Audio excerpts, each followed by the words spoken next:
Ladies and gentlemen, how do?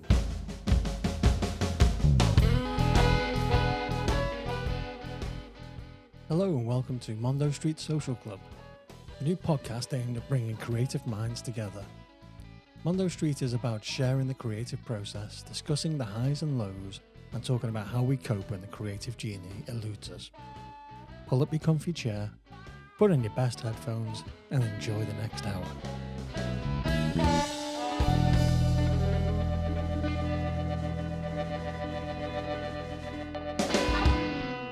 Hello and welcome to Mondo Street Social Club. In this episode, I'm joined by comedian and illustrator, Matt Reed. Matt, good evening. Good evening indeed. How are you? I'm good, thanks. How are you today? You know what? I've had a tattoo today, and it feels like I've been punched in the arm repeatedly. Oh, no. Was it a large or a small tattoo? It's about palm size on the top of my massive bicep. Wait, you're laughing at? It's massive. And I was waiting for you to actually show me it's hidden. Hold on. It's based on. Oh, there he is. It's based on the wolf from Fantastic Mr. Fox. Ah, right, okay. One of my favourite films. Yeah, that's the Wes Anderson. Yeah. I love Wes Anderson. I think he's great. Great. Okay. So, Matt, people will know you predominantly as a comedian, which is a bit of that's great, but your illustration work is really cool. Well, it was something I always wanted to do when I was a kid. Cartoonist was me. Like, if anyone ever asked what I wanted to do, it was cartoonist. Yeah. And I just love it. And then when I found, because the problem I'd always had with not getting into it really was mess and expensive, having paper and pencils and all of it. Because coloured pencils when I was a kid, like if you wanted the good ones, it took like £8-9 a box, and I couldn't afford that. No. And I did Sunderland Uni. I went to Sunderland Uni, did illustration. And I wanted to do all that, but then, I mean, like, when I finished my course, I just had to earn money. Yeah. So it's crazy that you can't buy drawn cartoon characters unless you're lucky. Yeah. There's one that caught my eye, which was a series for the Succession characters. Oh, yeah. Yeah, I think you'll have some more ammunition by the end of this series. God, I cannot believe how good that program is. We watched it last night. That episode tore me apart. I was like, God, it's such a good show. It's really well written, and just when you think that they might have a single ounce of humanity left, they go and say, nah. Yeah, you're going, oh, actually, you know what? He might just he's just kicked the puppy. And then the puppy goes and kicks a cat, and it just escalates onwards and onwards. And he invests in some sort of deep sea pollution company, not even creating anything, just making a mess of the ocean for money. Oh, it's insane. It really is. So what then? Growing up, you wanted to draw cartoons. You wanted to be an illustrator. How did comedy come about? Well, I've never ever envisaged being a comedian in my life until me and my mates were like, I used to, because I realised, like, you can't, I mean, not from my background, you can't just pick up a pencil and paper and go, all right, I'm drawing now. You can't, tragically, yeah.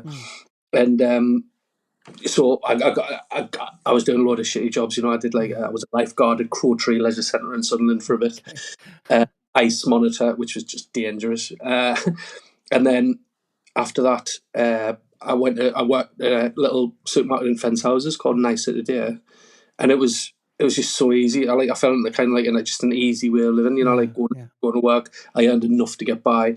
Then I got a house, and then me and my friends, after on a Friday night, what we'd do is I'd just go around with my friends and we'd get absolutely wasted. Like we'd have a smoke and it'd be absolutely wasted, and would watch Chris Morris, Fast Show, Partridge. We'd watch this thing called TV Offal, Victor Lewis Smith, which just made us hurt laughing. And we should write sketches, just like, should we write sketches? So we did, like, just for a bit, carry on. Me, a lad called Michael Curran and Farron Smith. Okay. And we'd go around to Michael's and we got a camera. Farron got a camera, and we started making like stupid sketches. And we just had so much fun with it, and it made us laugh till like what we'd do is each of us would take the camera home and would come back in the week, like the next week, and we'd all sit around and watch what they had filmed, and then we'll go, right, how can we make this better? And the three of us used to write. There was one where there's a bloke meets each other, and when their lads are a bit like, like when they meet, and like one of them like hits him, and like it escalates into like they just have a conversation, but having a knife fight at the end. Because like, it's and then it's like, oh yeah, you're all right. And then like one of them pulls a knife, but like they don't acknowledge it. They're just like, have you ever tried Tuscany? Tuscany's nice at this time of year. You know? And it was so ridiculous, and we just had so much fun writing them, and then the Hyena in Newcastle had at the time they had when it was downstairs, it really cared about comedy. When it moved upstairs, the owner wasn't great of the building, but like when it was downstairs, they really cared about comedy, and they put workshops on. And Arnold Brown in a workshop, and he's one of the people that helped write the Young Ones. He was in the Young Ones. He helped write the comic book presents. He was one of the first people on the Comedy Store stage. In the I think he was in the Greatest Show on Legs. With the balloons, where they got the balloons, and with all those lads like Malcolm Hardy and stuff, and like it meant a lot, like we were like, oh, you wrote the Young Ones. So I went along, and because it's Newcastle, it was like the people who had gone to a sketch workshop, like you got Luffo. So we snuck in, like, we kind of, and it was all Amdram people. All right. So we were sat amongst loads of people going, wouldn't it be funny if I drove a car? And you could see Arnold just going, aye, it's great. Then he got to us, and it was really nice. It was like he got to us, and you could see his ears prick up, and he was like, all right, I like that. I said, have you got any more? So we got to do two when everyone else got to do one, and you could tell them getting annoyed by us because we were just these little three skip rats. And so I like tell them the sketches. Go, oh yeah. He says, I really like them. Write this down. Right, I like that. Okay. And we'll go, oh, brilliant. And then he'd go on to the next one, and the next letter. Oh, like, and he did this sketch, and he says there, and like goes, He goes, all right, what would you do at the end of that sketch to us? And we went, oh, how about this? Do that like that. He goes, that's much better. Write it up. So we instantly, everyone hated us. Oh wow! Just like. And it was like My Fair Lady or something, and so we got and someone came up with us like dead like you. We go, all right, you think you're good at comedy? Well, stand up's harder. Have you ever tried stand up? I went, no. Do you want to try it? No, I went, all right then. And I did my first gig in a place called the Three Horseshoes at Leamside. To about, I'd say my mum, my dad, my brother was there, and I think my mate Michael Curran was there, and they were so nervous. But I never had the nerves. I just thought, because a lot of people, oh god, it must be the most difficult. It's not. It's like it's your mentality about that. Like I couldn't work on a rig. Yeah. You know what I mean? I couldn't be in a space station. I'd go insane. Yeah. Like stuff like that. But so like, it must be the most difficult job in the world. I loved it. Like instantly fell in love with it. The minute I got my first laugh, I was like, whoa, this is brilliant. I had my first gig ever. Fortunately, was lovely. So I was like, well, I'm hooked. Yeah. Second one was one of the worst things that's ever happened. It was a gig in Sunderland as well. Yeah. It was Yates's Wine Lodge, I think it was. Yeah. God. It was. I got told I was doing, but that's the thing, you get thrown in you got 10 minutes to do at the end. I was like, 10 minutes? I was like, forever. I was like, okay, I know about that. But you got to do 10 at the end. And I was like, okay. And it was a joke competition for anyone to walk onto the stage to and tell a joke. And then I was supposed to do 10 at the end. And the lads that were getting up were vile. Some of them were like racist jokes. And I was just like, what is happening here? And then, so like, I went up at the end and I had like 3 minutes and all the lads were just like, whoa. And I was like, horrible. Oh, no. And do this. And then I'd had, off the first gig, I had a couple of gigs booked. So I'll just do them, see how it goes. Third one was at the Washington Arts Centre. Yeah. And I had a lovely time. Yeah. And I just thought, there's a good ratio of having a good time or a bad time. Yeah. And I suppose that's the motivator for you, isn't it? If you're getting that balance, because you do need a little bit of fear in stand up. Of course. Oh yeah. I mean, like, don't get us wrong. I wasn't like Billy Cocky, you know. I was just but I loved it so much, and like as it was going along, it was like, because back then it wasn't what it is now. Comedy's completely changed now. It's I mean, in a lot of ways good, a lot of ways bad. But back then it wasn't like a career. It was more like it was a hobby thing that some people earn money from, like people like Dave Johns and Gavin Webster, me peers, and Anvil Springsteen, who was there at the time, and I worked with one of the lads I worked with on my second ever gig, Andy White, the other day. He's brilliant from Birmingham, lovely, but it wasn't a career at all. You couldn't. It was more of a hobby. There wasn't enough gigs to sustain a career unless you got in with the comedy chain Jongleurs, which is now defunct. But if you got in with them, that was great because you got the hotel, you got your travel was the only expense you had. They paid your hotel and they paid you. I think it was something like £280, and this is in 99 2000. Wow. Yeah, it was £280, £270, and if you went to Leeds, the Leeds one, you got to do the Thursday, Friday, 2 shows Saturday, 1 on Sunday, and on Saturday in between the 2 gigs there was gigs around the corner you could do, so you were more like quadruple gig on the thing. What we would do like £3,000 over a weekend, and it was great. But I mean, but that's the thing, the money's exactly the same as it is now than it was then. They've not bothered raising it, and then there's a few clubs being a bit unscrupulous and going like, "Oh yeah, COVID, we've dropped the money until it gets better." They've just not bothered putting it back up. No, they've seen that as a way of increasing their profit margin, haven't they? Yeah, it's been a bit. That's been a bit grim. But like when I started, like it was just pub rooms and it was exciting. And I've been in some tiny little rooms with some of the biggest people on the telly. And I did a gig in Coventry with Michael McIntyre as compere. Wow. And like it was about 30 people there. Yeah. One of the Christmas ones I did in Edinburgh at Jongleurs. It was me, one of my good mates who's doing really well at the moment called Mark Nelson. Tom Stade, who's a brilliant Canadian comic, one of my favourites, and Kevin Bridges was closing. And there was 19 people in. 19? 19. And now he's sold out. He's got I think he's got the record for most amount of arena shows in a row. Sold out the OVO in Glasgow for a month solid. Wow.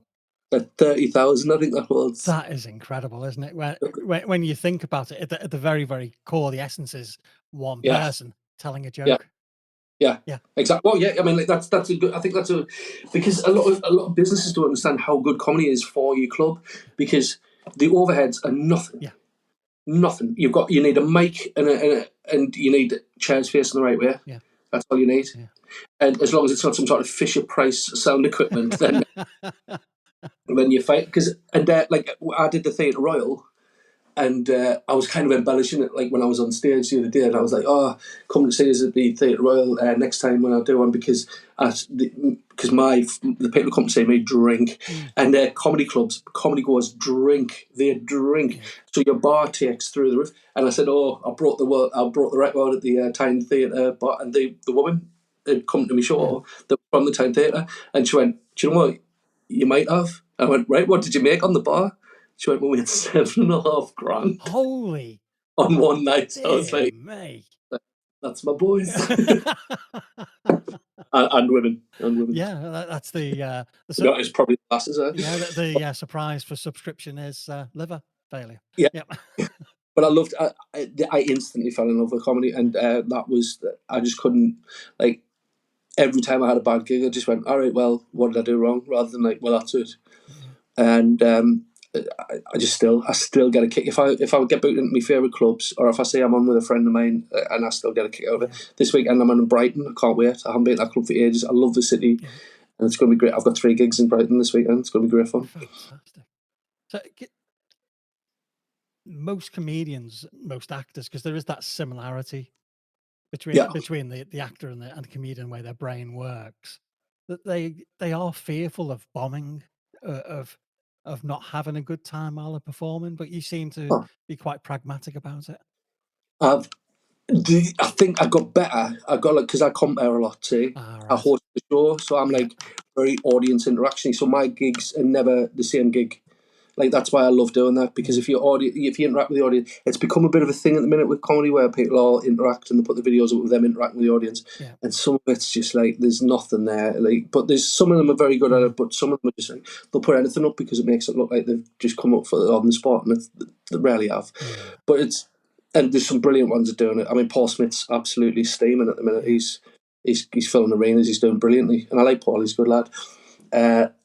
But that's kind of where it started. His like compere and got onto the internet, the Hot Water Comedy Club, which is brilliant at marketing, and they have made a star out of him, like to the degree where he's a millionaire now. You know, he just bought a McLaren, he bought a Lamborghini. Can't afford to put petrol in it though. Oh yeah, I mean, don't get us wrong. He'll be skinting a year, but he's great, Paul. He's a good lad, and so like they've been brilliant at marketing, and they showed the crowd what. Because normally you'd see live at the Apollo, you'd see people going, joke, slick as anything. Yeah. You've just seen this scouser coming and going, what's he on him? And like ripping someone apart, and they're going, whoa, I like this. And like, that's what I do. And like, I've just gone, oh, why didn't I put that out? And I think every commentator in the world's gone, why haven't I put that out? And it appears to be a magic formula where if you have a go at the crowd and it goes well, then you'll do well. So everyone's trying to do it now. And it looks so tired now. Yeah. Like it needs to. People need to find like their own thing now. You know, like there's a lot of lads in the Northwest Steam, like doing so well. Yeah. They've got podcasts coming out of their arse. You know, like there's and hit podcasts, not just podcasts. Like they've got listeners. I mean, there's the Have a Word with a very good friend of mine does that one. Dan Nightingale, I love him. One of the best comics, and I started with him at the Hyena. I saw his very first gig. And he's doing, I think they've just hit 22,000 Patreons. And the minimum of that, I think it's £3 a Patreon minimum. And some of them go up to 25 quid. So they're making money hand over fist, which is brilliant. Because I mean, like but it showed that because they did it all without, because I mean, they're just working class lads from the north, you know. Yeah. And it showed that you didn't need the London mafia that does kind of control all of this, like to get ahead, you know. Because I mean, we had the BBC thing, we had the BBC City of Comedy up here recently, and it was basically just patting us on the head, like it was just empty promises and words, you know. A few people got it, but a few people got a few things out of it, but and the comedy showcase was, I think, it was 3 people who are already signed to like major agents, and loads of London spots had come up to do the showcase for the Northeast Comedy Showcase, and I was like, what's this? It just felt a bit lip servicey, you know. Like a few people did get some good stuff out of it. There was a lot of grants handed out and stuff to the right people and stuff, but it felt a bit note or something, because I went to see a lot of the seminars. I enjoyed a lot of the seminars because I got to see Charlie Brooker interviewed by Ramesh, and Ramesh is an old friend of mine, and like it was nice to see him. And I love Charlie Brooker. I think he's great. So I wanted to see his tip, but every single one that I went to see, like how to get ahead in the business market. Well, I knew someone that, and you just like, there you go. That's how you knew someone, and it's like. Like there's no one up here to know, you know. Yeah. So, what was your trajectory then from the early days? You know, you were playing the smaller venues. Did you accelerate quickly? Did your star catch fire, as they say? Well, kind of. I kind of got like a bit of like, oh, look at this young upstart. He's doing well. And I used to like someone puts the word chasm into sarcasm, because I was quite a negative. Get this, and like, and it was, but that was a lovely way to describe it. And but then, it kind of like leveled out because there was nowhere else to go, and unless you went out in London, and because it was very London centric then as well. If you wanted to make it, and then. What was the one? Oh yeah, I did. A friend of mine, Toby Foster, you know, Phoenix Nights, the drummer. He's a very old friend of mine, and he was doing sorry, a very close personal friend. He was doing he runs a gig in Sheffield, and I did a few of them, and he got asked to do Leeds Festival, and he couldn't do it. He went, "Oh, give Matty a go, give Matty a go."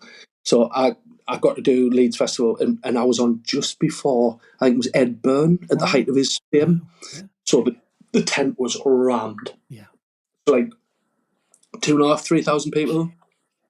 Like people stand at the back, like rammed, and people all the way at the front. And I was so excited. I was like, "This is amazing!" And it was like just before I went, and I went out, and I still can't remember anything as good as like the gig I had there was like it was just your best 20. Once you've been honing your 20 for ages, you're like really up on it. And this was in front of it, and it just everything worked. Oh, wow. Like everything, every joke landed, and there was one joke, I forget which one. I used to do a joke about Knight Rider, which I've dropped now because it's dated. Yeah. But I did this joke about Knight Rider, and my clothes actually moved with the sound from the crowd. It went, boom. I was like, that is insane. And I came up with the lad that owns Off the Curves called Danny. He's brilliant, lovely guy. And I came off, and he goes, "Fucking hell." He goes, "How come I've never seen you before, mate?" And I went, "Because you never pick your phone up, Danny?" He goes, Yeah. He goes, "Yeah, I'm a bit of a prick like that, yeah." And he goes, "All right." It says, "Don't you worry." And anyway, next day, my diary just went, Wow. gave us loads, gave us the Glee clubs, which is some of the best clubs in the country. Cardiff, Nottingham, Birmingham Glee is just, it's a treat, man. I love the Cardiff Glee as well. Nottingham Glee is just moving at the minute. It was so good. One in Oxford and one in Glasgow now, and they're such good clubs. Such good clubs. And then I kind of, like, that was me on the professional side. And then I did 2006, I did Edinburgh with just the Tonic, and it was called, what were these? Big Value Comedy, which is a showcase. So it was me, a lad called Aaron Counter, this arrogant Australian lad, who was, he was awful. Then, who was in the middle? Colin Owens, who I really like, he lives down Southampton, and Sarah Milligan was closing, the early one.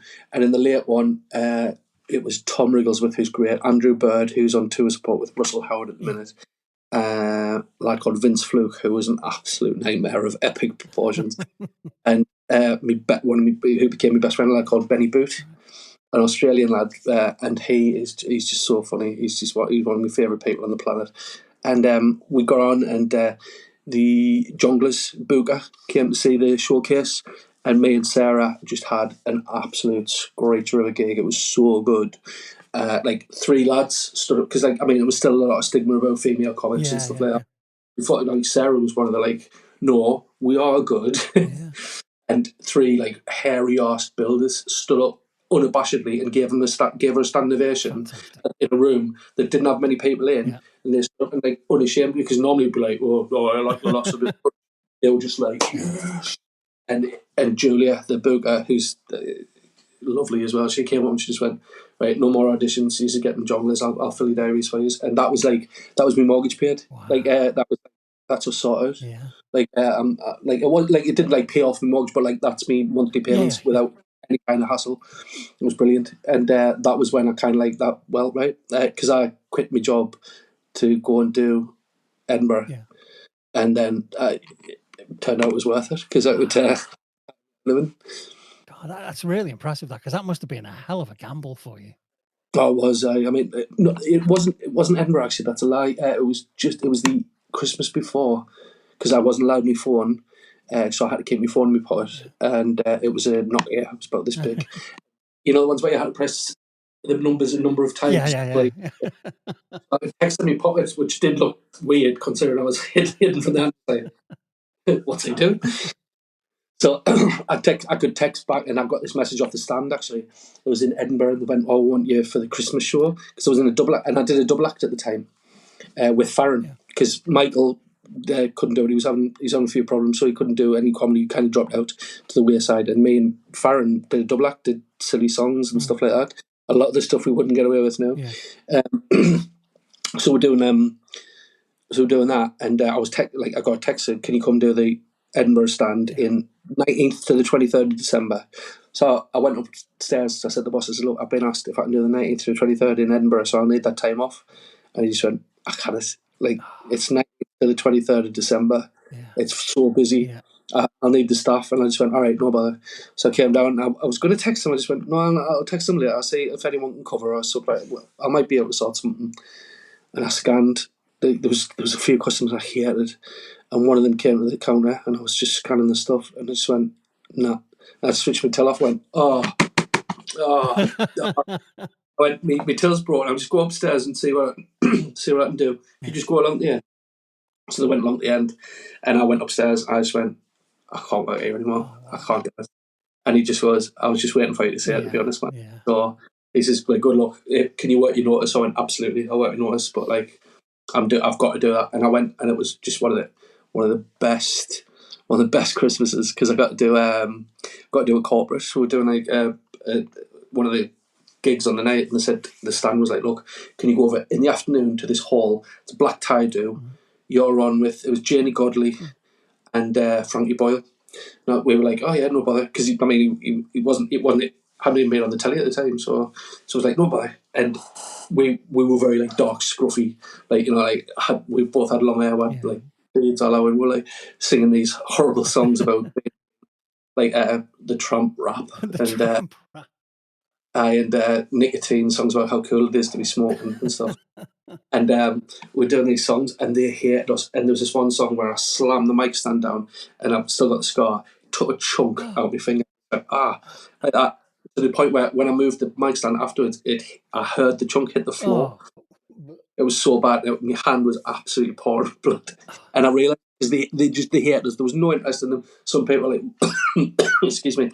Some people were like rolling their eyes, and I was like, oh God, I hate yous as well. And they were all in tuxedos and black tie, and my hand was absolutely covered in blood. I probably wouldn't go to prison for this now, but at the end I went like, I mean, I was like pouring with blood, and I looked at them and just went, okay, good night. Oh, God. And I was like, I walked off going, get your deposits back now. Horrible. Oh my word! A little bit of a punk rocker inside you there, then. Oh yeah, but that's another thing I like about comedy. It's like you kind of like, you walk on stage like, who is this? You know, like it's like the mystery man. Like, I mean, I use some really arrogant music to come on stage. I look like When the Man Comes Around by Johnny Cash. Is a great song to walk on. You feel like man. That sets up a certain expectation, and you can blow that. You can blow that image out the water straight away, then, can't you? There's some fantastic, like the Glee, as I was on about. What they do is they play, I think it's the beginning of, like, it's a on the Frankie Goes to Hollywood 12 inches. This thing, it sounds like a Tim Burton film. It's getting doom diddle diddle diddle diddle, and the lights around, and everyone. This is 4 minutes, ladies and gentlemen, take your seats. 4 minutes on the show. It's doom diddle diddle diddle, and then you walk on stage. You're already a hero before you hit the stage, and it's yours to lose from that point on. It's nothing like it. Nothing like it. Love it. So how's comedy been since the pandemic then? Well, I've just been so grateful that that I've been enjoying every gig more. It's like you know that if a man has a gun to his head and then he survives, then his next breakfast will taste like the best breakfast he's ever. It was like that, because I honestly, when the pandemic hit, I don't think I've ever been as low. Like I was on the bottom. It was horrible. Like the idea where like everything you've worked for the past 10, actually it'll be about 18 years at that point. Everything you've worked for 18 years to get anywhere and do the job you love, that's gone. Unlucky. And the government was like as much use as tits on a fish. Like there was I mean, I can't begin to tell you how much I hate the Tories, but you're in good company. Oh God, I would watch every one of them drown. And like I was like, and I was just ending up like retrain, and I was like, how dare you? How dare, like, and I was so angry all the time. And then when I got out of it, and like I always remember like my first gig without restrictions, because I was doing like gigs with restrictions, and to be honest, it was fascinating. The way people try to get around stuff was incredible. Like I was doing gigs in Rayton Arena, and they had like a 5,000 tent, and they were like limiting it at like 1,000. So like there was tables with chalk lines around where you weren't allowed to go, and then people just fetching them beers, like, and some of them were, right, here's your beer, just like, and but it was when I got out of it and I finally started doing the comedy clubs that I couldn't travel to before. I mean, I've never, like, the elation was just like so good. It was so much good. And then there was a period when everyone's fine now, you can leave, you can do what you want to do. There was a period when no one understood what was going on, and it was so confusing, but at the same time, like, I mean, the amount of jokes about the pandemic, like, there's still people now going, are we okay after lockdown? He's like, you might want to update a bit, but yeah. But like, but a lot of people did a lot of, like, stuff at home, Yeah. like that they wouldn't have done. So I've got loads of new material because I did my auntie did ancestry of the family and found some stuff out. So I've used that in my set, and we got a dog just before lockdown. So like I use that in my set now, and it's I mean, it was a rich seam of material, but we tried Zoom gigs as well, which were horrible. I did one in car parks where all the people were in the cars, like a drive-in, and the thing is, people were like bipping the horns, like to laugh. All right. But the bip's such an aggressive thing because of what it's meant to be for, like to warn people. So like if you crack a joke and people are basically going ah, ah. Yeah, And it was that's going to ruin your rhythm, now, isn't it? oh, so it was horrible, Oh, God. horrible. And like, and you want like, and you go like, oh, what's your name? And the Blue Cavalier. Yeah. It's like, what? Yeah. Why are we doing this? Oh my God. But we did. I mean, you had to do everything, and that's when over lockdown I started doing my drawings again. That's why I started doing my illustrations again because I needed to earn some money, and the stand was in a lot of like trouble, and the stand helped me from the very start. So like I tried to help them. I sold pictures of the stand, and I made quite a bit of money because all of the comics like bought them and big fans of the stand, and it was lovely. It was, I mean, there was a nice community spirit in amongst the comics. That's a lot of people started podcasting after that because they realised that that it might happen again, and you know, something that you can do and make money from when you're at home. You know, totally. So it was, but afterwards now it's like there has been a few people, like I said, taking advantage of it and kept the money down and stuff like that, which is shady. But everyone's great. I mean, the stand is selling a lot more now, I think. And in Manchester, there's the Comedy Store. I do the Comedy Store on the Thursday, Friday, Saturday, and that sells out most nights. Even the Frog and Bucket in Manchester now does 2 shows on the Saturday because they're just selling so many because people are terrified they're going to have it taken away from them again, I think. Yeah, there is a huge increase in demand for comedy because people have seen too much reality now. Yeah, because there's nothing to laugh at. Yeah, there's nothing. You're right. There's very few things in the world which are funny or Exactly. I even mean, mildly amusing at the moment. Yeah. There's not a lot of political comedy at the minute because it's beyond parody. You couldn't write it, could you? Yeah, he couldn't. I mean, like if I'd invented Donald Trump before he existed, it wouldn't. People have just gone, that's ridiculous. Yeah. And I mean, like, and there's a rise of what's happened now is over lockdown, which is one of the horrible little things about what's happened with comedy.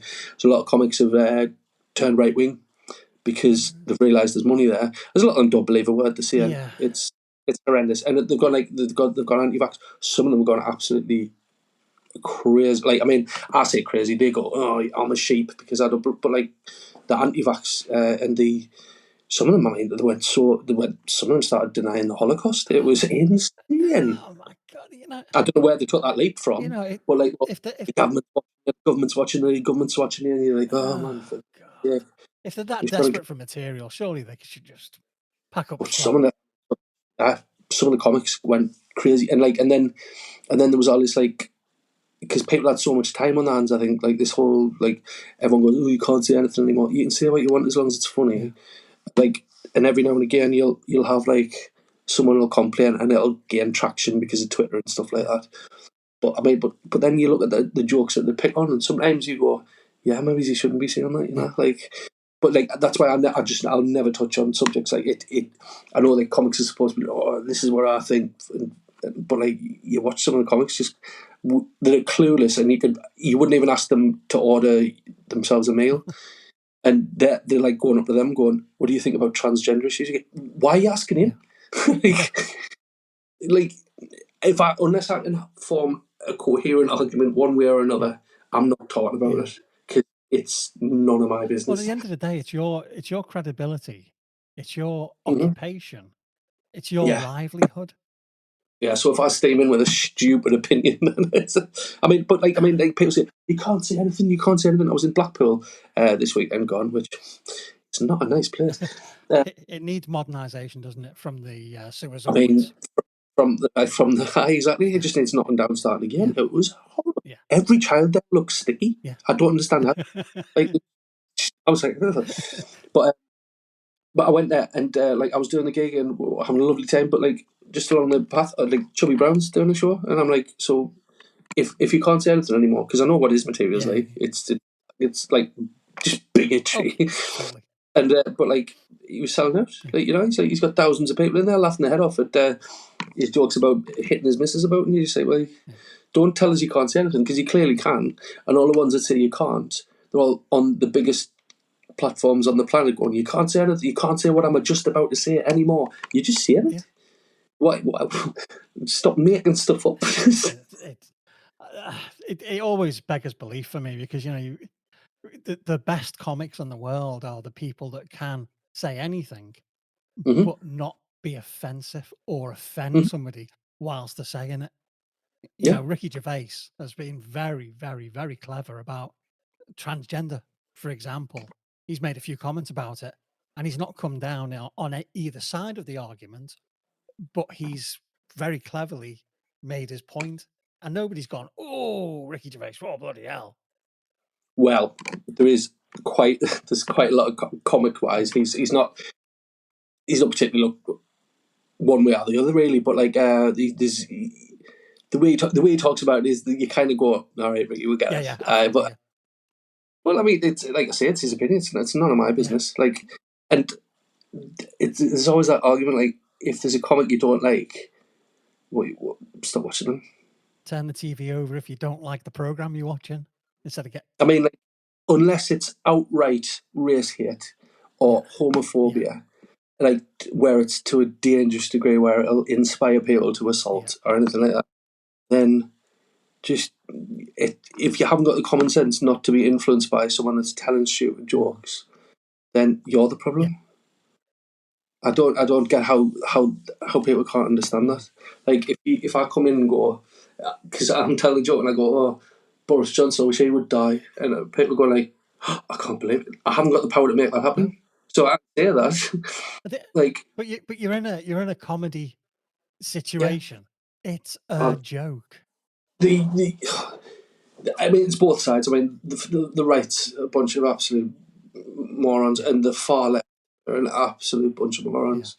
Like, like rewriting, like the rewriting the stuff and that. You just teach why it's bad. Don't get rid of it. Yeah, Like, that's starting to spread a bit too far for my liking. That. Yeah. But then you get the right going. You can't say anything. This will get cancelled. And like the race swapping in Disney, where they go, oh, what is the problem with that? I mean, like, Ariel's black. It was a Little Mermaid. She was Makes never no black. difference. She's a fish. Yeah. It was a fairy tale from Hans Christian Andersen. And I tell you what, you're complaining because they changed the story too much. Okay, if you kept the original story, she dies on her own on the beach because the prince decides not to go out with her anymore. Let's make that a lovely Disney ending, shall we? And she didn't really have a singing lobster with her. Yeah, exactly. No, Sebastian wasn't trying to drag a corpse back into this. If it was realistic, Sebastian would have come and eaten our eyes. Oh dear. But I mean, like, I try not to be controversial. I try not to touch on anything. But if anything brings it up, and if you can't do it in a light-hearted way, you just like, I think, unless you're one of the comics that loves to promote, like, there's people that are brilliant at doing it, like Doug Stanhope. I'm not particularly wanting dark comedy, but he is so good. Like, there's people who do horrible jokes, and I just think that's fine as long as you've got a point. So if you're coming up going, oh, paedophiles, you're like, what? You go, I thought you find that funny. Why would I find that funny? It's disgusting. Like, oh, we tell a joke about it that's funny. That doesn't mean that you're laughing at children getting touched up. Then go and tell us about that. But you rarely do. Just like, oh, Jimmy Savile, why is he still Update your material, please. Yeah, exactly. I mean, we've got loads more. Well, I'm sure. Yeah. Just wait till people start dying, and then it starts going out about them. Rolf Harris died today. He did. What a shame. And he went out in a really pleasant way as well. Neck cancer. Oh, got what he deserved in my book. a horrible, horrible piece of shit. Yeah. Just waiting on glitter now, Uh, and all the other ones that have got injunctions. yeah. There's way too many of them. What's the best heckle you've ever had thrown at you? What I've ever had, I actually use, because if it's a good heckle and it's not just your shit or get off or out like that, if someone's actually thought about it or they're funny Yeah. enough, then even if it's a shit joke that works at the time, last time I was doing the Comedy Store, there was a lad in London, there was a lad at the front, and he trained blind Oh, dogs. that's okay. Like, he trained guide dogs for the blind, not blind, he didn't train blind dogs. What point? What a point! Give this blind dog to this blind man. Wow. I mean, don't get us wrong. Blind dogs have every right to be trained. Oh, thanks, mate. That's it. I'm done. But there was a bloke that trained guide dogs from the blind, and I went, "Oh, that's lovely." And someone at the back went, "Didn't see that coming." I was like, "Oh," but it was so well timed that the whole crowd went, and I went, "You know what? Yeah. That was well timed." Yeah. And I gave, and he got the round of applause. I love stuff like Yeah. that. I love, like I've seen like too. Some of the bits I use on stage are like genuine heckles I've had. Yeah. But like one of them, there's a lad that was a Geordie lad at Leeds Junglers years ago, and he shouted out, he goes, "Here!" I went, "What?" He goes, "You look like you've just escaped from Jumanji." I was like, I can't argue. That's Oh, that brilliant. is clever, that, isn't it? Absolutely brilliant. And but I mean, like the best heckle I ever saw, and it was it was horrible because it was just an idiot in the crowd. He was a moron, but the heckle was so. He didn't think it through. It wasn't clever on his part. It was just so unescapable what he said. It was Paul Sinner. Okay, yeah. You know, Yeah, Sinner. yeah. Love Paul. He's one of my favourite people on the circuit. He's absolutely brilliant, and he's one of the best comics. He's so clever. He's so quick. But this absolutely destroyed. It was years ago. It was Leeds Junglers again, and it was me, Tom Stade, John Mann, and Sinner. Stade was closing. I was on first, and Sinner was in the middle because he used to have two acts break, headline act, and me and John Mann are very joke, and Sinner's very like explainy and like and anyway he came on and he started. He goes, I'm a Bengali man I'm a doctor. I used to be a GP. He goes, I'm a gay man. It was very hard to come out with my parents because of the culture. And this lad just stands up and goes, "Here, mate, what are you doing?" And Paul goes, "What do you mean?" He goes, "You're just telling us stories about your life." I was like, he was absolutely bang on. Like, he couldn't. And how did Paul respond to that, though? Well, not well. Yeah. Still remember, like I think he still has that as like one of his least favorite gigs of all time. Oh. But yeah, and he came. I think he came off a bit early. He went down to the green room, and I came down, and he says he remembers me coming in, just going, "Paul, I know that was horrible. That was one of the funniest things I've ever seen." Next night, he absolutely destroyed the place. He absolutely took the roof off. Wow. It's just mad. Like I love a good heckle though. Yeah. Like somebody once stood up at a gig, and this is ages ago, and someone stood up at a gig and went, "Are you from Faking It?" So the ones, I think there's a classic one from Up the Creek, the notoriously brutal one in London, and someone just stood and went, "Look, mate, what do you want?" Which I was like, It's almost as if you want to give them like a reward card or something, brilliant and one. just stamp the card for them after a good one and give it back for a Yeah. free beer or something. Yeah, there's my favourite heckle story of all time. It might be an apocryphal story. I'm not sure if it's a true story, but it's just so perfect. It was the heckle was at a play. You might have heard this story. Actually, it's a classic one that goes around theatres, I think. And the play was The Diary of Anne Frank, which isn't one you heckle really. Yeah. You sit and watch, you know. And but apparently it was terribly done. The set was terrible. The script was terrible. The actors were shit. And right at the end, when the Nazis broke in the front door, someone at the back stood up and went, "She's in the attic." I was like, Bravo, sir. he's the best easily. Excuse me. That is yeah. It is absolutely magnificent. So when you just going back in time for a moment, when you started off out on the path, were your family, anybody in your family creative, but were they supportive of the change? Oh, 100%. Yeah. Like, I mean, like, me like, I think in the supermarket I was earning something like 9 grand a Right. year. Because when I first started, I was on £2.70 an hour. I think that's like, Gee. and so I was earning like 9 grand a year, and like, still, do you know what I was spending like a king? I don't know how I managed it, but 9 grand a year, and I looked at that, and like, and I'm earning a lot Yeah. more, like, from comedy, and my gran still just never understood. Well, have you got a proper job yet? Like, when I was working, like, I was like, Gran, I'm earning so much money. She went, you're mucking about. Yeah, I know, it's great. Listen, I says, yeah, I'm mucking about, and I'm getting paid for it, Yeah. Gran. I love it. It's like, my mate Lee Kyle. Do you know I Lee do, Kyle? yeah, yeah. He's a great comic, and he's got this bit where he goes, he says, my teachers never said, like, you'll get nowhere mucking about. He says, but I think my teachers underestimated how little I'm willing to live off if it means I can wake up at noon every day. And I was like, that That is is the a perfect. good line, that, isn't it? Yeah. Yeah, it's perfect. It describes, like, every time I hear that, I just go, Yeah. yeah. Jeez. God.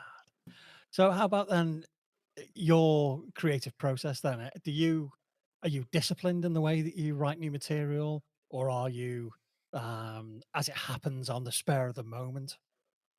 Well, I've never ever been able to sit down and write, Okay. and just write.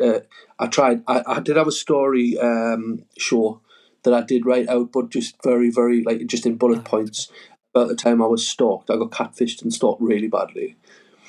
Yeah, really Really badly. badly. Yeah, I mean, like, police involved and Okay. everything, and I did get, like, I got a show out of it, but that's the thing. I hated doing that because, like, Edinburgh every year, it's just all these. I can't afford to do Edinburgh. It's just it's a realm of the rich now Yeah. up there, and but like, the whole story, I actually managed to sit and write a show, and I insert jokes into that, and the show's up online actually. Okay. It's on Stand on Demand. If you go on Stand the on Stand demand, yeah. website, it's called Stalked. Clever.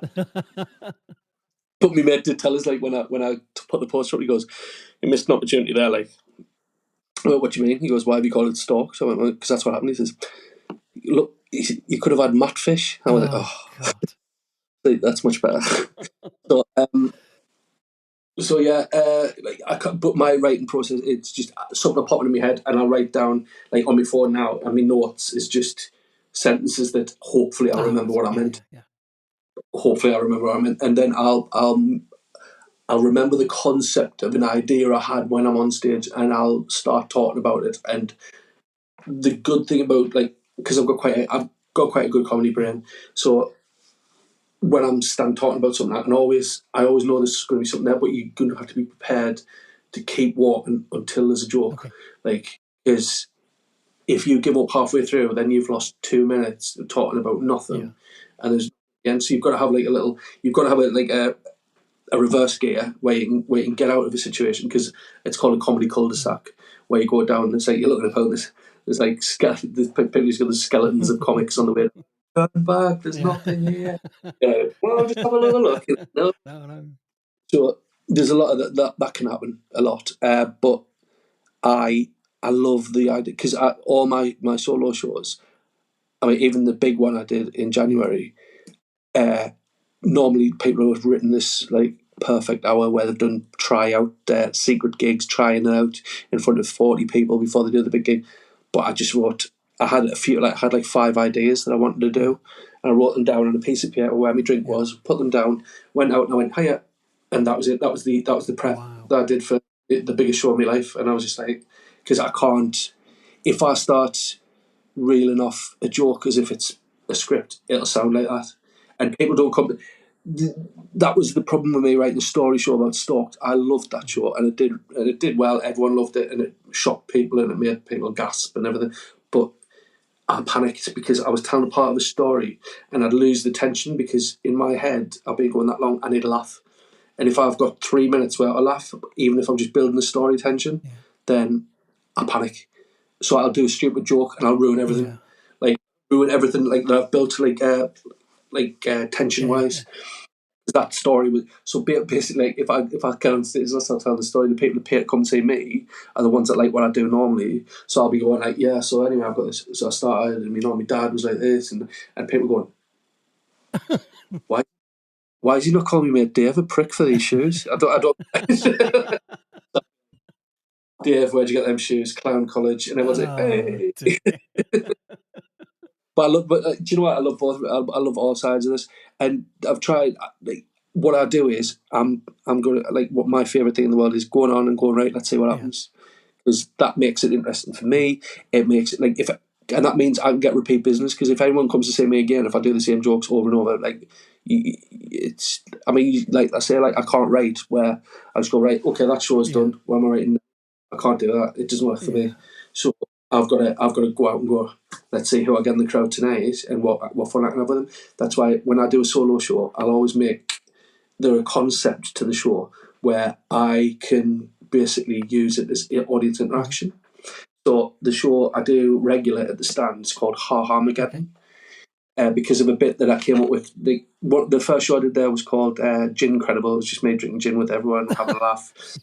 And then I had one called An Hour of Your Time. It was just basically me waffling on, and I came up with this concept accidentally. There was a builder there, and it was just after Putin was like, "Oh, I'm going to blow the world up." And I went, "You're a builder." I says, "Can you do a bunker? Sounds like the world's going to." And then I went, "What do I need?" And everyone started making suggestions for the bunker. Wow. And I went, "All right, wait, what do you do? See if you can get at me bunker." And they were like, "Oh, well, I can do this." And then people started like competing with each other. And I was like, "All right, wait. Why should you be in the bunker and he not? Well, I can do this." And the other one, this. And it was brilliant. So this show I've got now, Ha Ha Mageddon, came from that. The whole concept came from a little bit that actually accidentally kicked off in the crowd, like as a lovely bit where we were all having a lovely chat. And the whole premise is, I've got the last bunker. The crowd's got to convince me that they're worthy of the last civilization. So I'm that, like, I play the charismatic cult, like I'm a cult leader, but I keep saying I'm not a cult. But like, we'll get people in. I says, right, what do I need? I says, and if I says, like, oh, I'm a nurse, but you've got to be more than a nurse. We've got nurses. What? Well, I had some brilliant ones. Like, there was one bloke. He was the size of the barn door.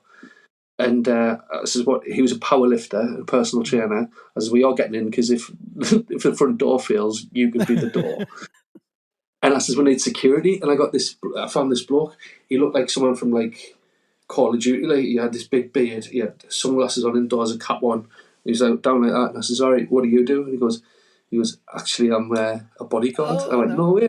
I says, who for? Is it someone cool? He goes, it's the United Arab Emirates delegate in Uganda. Wow. I said, that's cool as that. So I said, so you've got access to weapons? He goes, oh, yeah. I says, have you got a gun on you now? Like, carrying on? He just went quiet. I went, okay.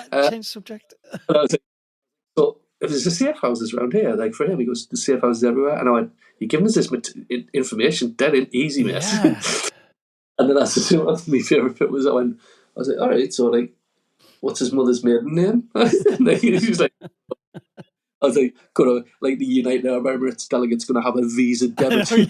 That's the name of his first pet. I was like, yeah, it was Goldie. £1 million, please. But he was lovely. But like that, I mean, but the beautiful thing about those type of gigs, that'll never happen again. Yeah. That you had to be there, and that's what I love about live. Because I've filmed a lot of my live shows and I've watched them back, and there's a lot of people who just churn as much stuff out until something sticks, and I can't do that. I can't do it. If I feel I've put something out that I wouldn't watch or I'd hate myself, I feel terrible. I look at it like it's really constrictive integrity. like where I'll go, like, nah, I wouldn't for that. Where I know fine well that maybe 3,000 people would like it. Like, and I'd get at least, I don't know, even if I get 1% of that, I've got 30 new followers, you know? Like, it's insane.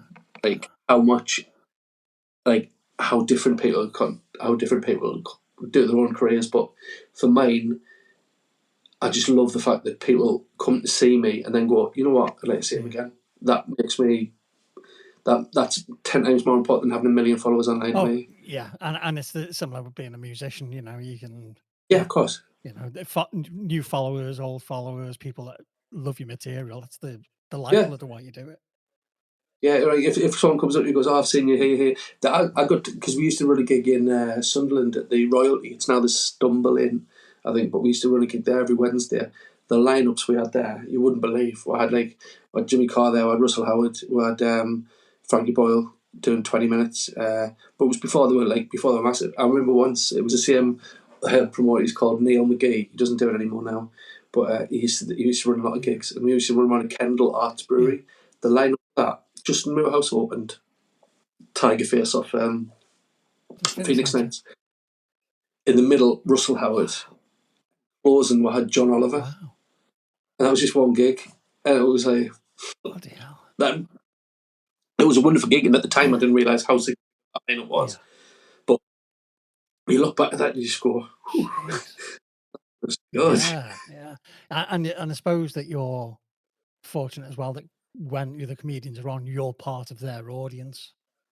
Yeah, of course. I've got I've supported some big acts that really it does help you follow, and because I get to play it to a lot more at once. I've toured with, not toured with, but I've done a couple of support acts for John Bishop and a couple for Jason Manford, a couple of other big lads. I did Paul Chowdhury not so long back in the Theatre Royal. So I had 1,500 people in, which was great. And the fact that Paul Chowdhury is an Asian lad, and the Asian community, for whatever reason, a lot of them don't go to comedy, but they'll come out in force, and so they're not seeing a lot of comedy, and then they've seen this stupid little lad before them. But I have never had more followers on Instagram than after that.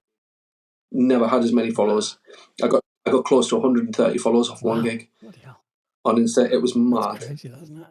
Because the Asian community don't normally go to comedy, so they don't see except who they would follow, Chowdhury, who's a very, very good comic. They watched him and they've gone, all right, we'll go and watch him, and then they say, oh right, there is other comedy, right? Brilliant. And it's a great way. I appreciate the opportunity to perform in front of that many people. I've never had a chance to see us otherwise. It was good. So who would you say then are your comedy gods, your comedy idols? Well, I've got a lot. Some of them have fallen tragically. Louis C.K. I used to think was one of the best comedy minds on the planet, but then he's mucked that up now. But he was something else, man. He was so good. But again, I've tried to separate art from artist, but I can't. I got offered support in Leeds for him not so long back, and I just no, I understand it, because what he was caught doing is deeply unpleasant. Yeah, it's not good. It's a power play. It's vile. It's not. And then, but the ones I do for Daniel Kitson is my absolute favourite. For any listeners who don't know, he's Spencer in Phoenix Nights. A lot of good comics in Phoenix Nights. And yet Peter Kay is the most famous, which is baffling. He is one of the most beautiful storytellers. He's absolutely magnificent. He's one of the best acts I've ever seen. Norm MacDonald, tragically dead. Not that special on Netflix if you haven't seen it. His Dog, one of the best things I've ever seen. I love Dylan Moran. I'm working with him twice this year. I can't wait.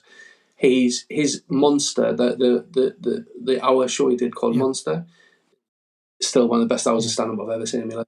It was superb. But on the local stuff like that, I love one-liners. I love a one-liner. It's on Mark Simmons, who does great ones. Simon Lomas, who's just a newcomer, but he's got some great one-liners. There's Gavin Webster's always been one of my favourite comics. Lee Kyle, I think, is great. There's loads of great comics coming through the northeast at the minute. With our we've got a collective going called Felt Note that Lee started after because we saw the Northwest band together, and the Northeast didn't really do a lot of that, because we just get on with mind our own here. But Lee just thought, look, why don't we get together? And we all said okay, and he started this collective called Felt Note, and they've started running gigs all over the Northeast. It's brought some brilliant talent out. And that's the thing, people want diversity, but they'll not go out of London, because there's so many good female acts up here. There's so many good LGBTQ acts up here. There's so many good think minority acts up here is so good.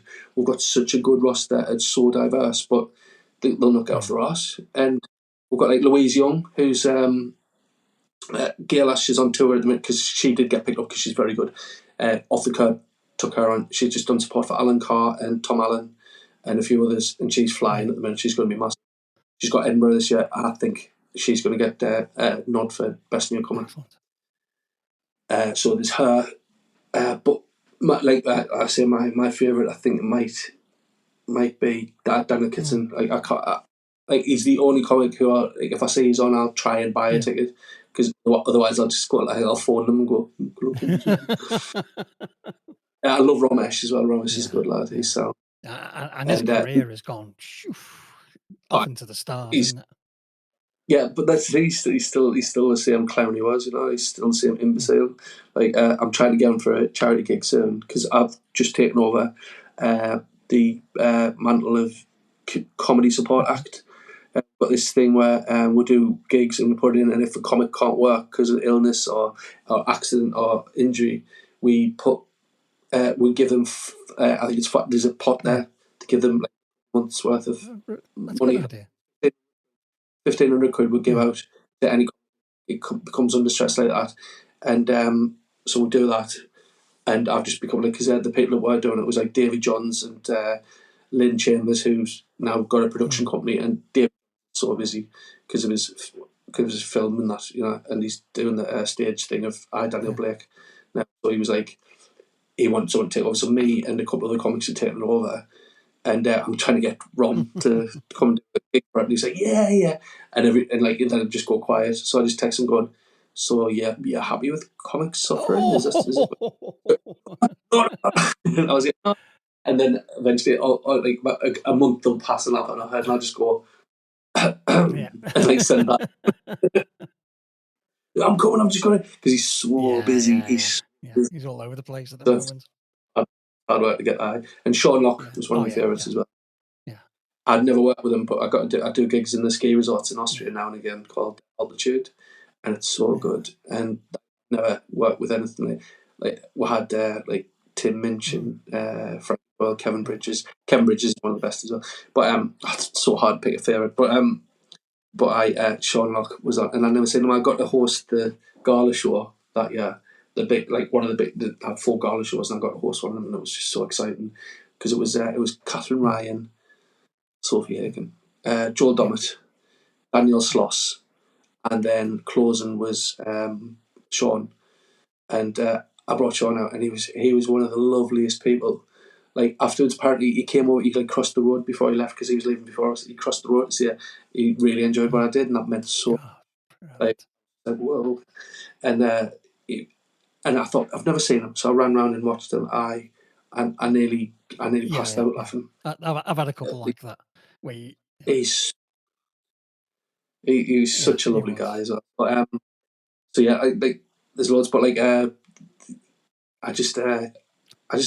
love watching the kids that are genuinely into it. Like I can always tell if I'm watching an open spot, like a young comic, and I can tell who their favourite comic is from watching them, then it's not for me. But then I'll see someone like, there's a lass called Lauren Stone in the North East. She's this socially awkward lass, and like her persona on stage is just her, but she's funny. She is like astronomically funny and like so weird, and the thing stuff like that, like we're quirky, kooky, like last. And she was on at the weekend at the stand, and I was like, oh god, what's she going to be like in front of these lot? Normally she'd be alright in front of an art house crew that like knit their own dinner. You know what I mean? Like they'll be like, oh, but I've got some rough ass builders in, and like, I mean, nothing wrong with builders, but like proper like out for a drink. This person's fucking funny, and she comes out and this like awkward librarian little thing. She's just like, I'm really good, and like they love that. The whole place goes up. She's brilliant, and it's nice to see that. That's what I love to watch more than like the big acts do well. They're fine. I like to watch a new act that's got a completely original persona do it. That's great. Well, I can't thank you enough for giving me your time this evening. What an amazing story. Thank you for being breaking my comedian virginity. Well, I'm ideal for that. I'll put all of your socials up on the descriptor for the podcast. That- Yeah. Yeah, thank you very much. And I'm off to go and watch Stalked on Yeah. Oh yeah, I stand did on it. demand. It's 450. Just saying. It's okay. It's all right. I'm sure you're worth it. Well, Well, occasionally. well, thank you very much, Matt. It's deeply appreciated. Oh, my pleasure. Can I plug my big show in March next year as well? Just fire Yeah, away. Go now. Go. Yeah. I'm doing the Time Theatre, like, because I did it in January, like, because I was selling the stand out, and I just thought, if I'm selling like 300 people a go, I sold it 3 times in a month. I went, I'm going to do this. I'm going to do this on a big scale. So I did the Time. I took a plunge. I just went, right, I'm booking the Time Theatre in Opera House, 1,100 seats. Let's say I was panicked forever. Eventually, like on the night, I sold close enough to 1,000. And like my brother had bought tickets early, and obviously he didn't know me ticket sales, he didn't know anything about it. And because I'm his brother, like, I'm sure if you're a musician, you may go, I'm in a band, and some people don't. All right, that's lovely. But like my brother was like, it's kind of the same for me. I'm a comic. Oh, yes, son. Right.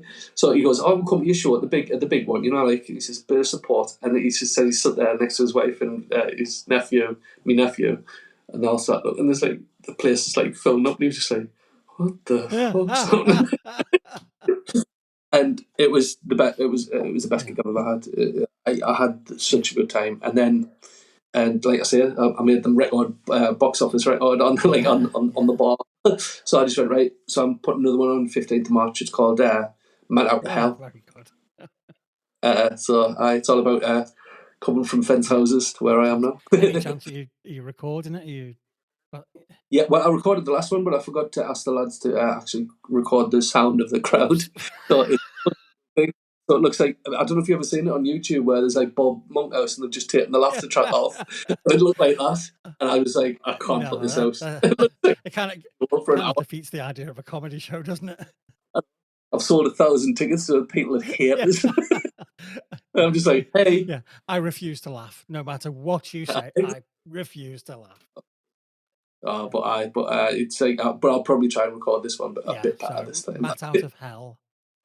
Man Out of Hell, 15th of March, 2024, and I'm hoping to put a tour together as well. So probably end of this year, beginning next. Okay. So fingers crossed. As I say to everybody, Matt, if you have any tours or anything that you need to get out to the world, come back on. Tell us all about it again. Thank you for listening to this episode. Thank you to our guest. As always, please like, share, and subscribe. Feel free to hit us up on any of the socials. And our website is www.mondostreet.co.uk. Looking forward to seeing you again on our next episode. Bye.